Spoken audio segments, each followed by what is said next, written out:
శ్రీమద్రామాయణంలో శ్రీరాముడు సీతమ్మను వెతుకుతూ లక్ష్మణుడితో కలిసి దండకారణ్యం దాటి ఋష్యమూక పర్వతం వద్దకు చేరుకున్నప్పుడు ఈ దివ్యమైన బంధం మొదలైంది.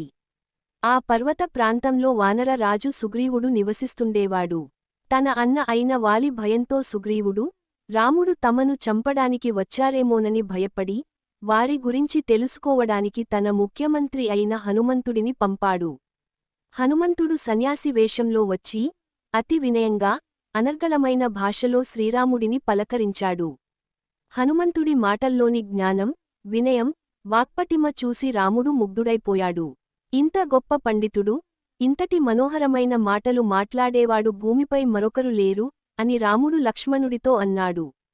తాను సుగ్రీవుడి మంత్రి అని, సుగ్రీవుడు కష్టాల్లో ఉన్నాడని హనుమంతుడు శ్రీరాముడికి తెలియజేశాడు. రాముడు వెంటనే సుగ్రీవుడికి మైత్రి ప్రసాదించి, సుగ్రీవుడి అన్న వాలిని సంహరించి రాజ్యాన్ని ఇస్తానని మాట ఇచ్చాడు. అందుకు ప్రతిఫలంగా, సుగ్రీవుడు తన సైన్యంతో కలిసి సీతమ్మను వెతకడానికి సహాయం చేస్తానని ప్రమాణం చేశాడు. ఈ విధంగా, సుగ్రీవుడు, రాముడు మధ్య మైత్రికి హనుమంతుడు వారధి అయ్యాడు. సీతమ్మను వెతకడానికి హనుమంతుడు అసాధ్యమైన సముద్రాన్ని దాటవలసి వచ్చింది. అప్పుడు రాముడు హనుమంతుడికి ఆశీర్వాదంగా తన ఉంగరాన్ని ఇచ్చి, దీనిని చూపిస్తే సీతమ్మ నిన్ను నమ్ముతుంది, అని చెప్పాడు.